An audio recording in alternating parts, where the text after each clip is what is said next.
আসসালামু আলাইকুম। ফ্যামিলি শপের পক্ষ থেকে আজকের আয়োজন হচ্ছে একটা রিচার্জেবল নেবুলাইজার নিয়ে। হ্যাঁ, এটা হচ্ছে একটা রিচার্জেবল নেবুলাইজার। এই যে ব্যাটারিটা একদম ফিক্সড করা, হ্যাঁ ব্যাটারিটা একদম ফিক্সড করা থাকবে। বর্তমানে চার্জ হচ্ছে, চার্জ হলে এই বাতিটা অফ অন হবে। হ্যাঁ, বাতিটা অফ অন হবে।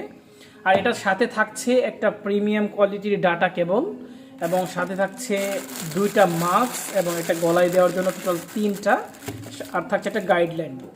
আর এটা চালানোর নিয়ম হচ্ছে প্রথম স্টেপ, দ্বিতীয় স্টেপ, তৃতীয় স্টেপ, এরপরটা এরপরটা আপনার অফ হয়ে যাবে। হ্যাঁ, এটা হচ্ছে চালানোর নিয়ম। আর এখানে আপনি মেডিসিন ভরবেন, এটা ওপেন করে আমি এখানে পানি দিয়ে দিয়েছি। এখানে আপনি মেডিসিন ভরে আপনি নিশ্চিন্তে ব্যবহার করতে পারবেন, কেননা আমাদের এটা 9 মাসের রিপ্লেসমেন্ট গ্যারান্টি আছে আলহামদুলিল্লাহ। আপনি একবার যদি ফুল চার্জে দেন তাহলে আপনি টানা 80 মিনিট প্লাস ব্যবহার করতে পারবেন। যদিও আমাদের 80 মিনিট নেবুলাইজার করাতে হয় না, কিন্তু আপনি যদি এটা কোথাও নিয়ে যান তাহলে এটা আপনার জন্য একটা বেস্ট সমাধান। হ্যাঁ, তো এমন একটা বক্সে আপনারা পেয়ে যাবেন। তো অর্ডার করতে স্টক শেষ হওয়ার আগেই অর্ডারটি কনফার্ম করতে পারেন। ধন্যবাদ।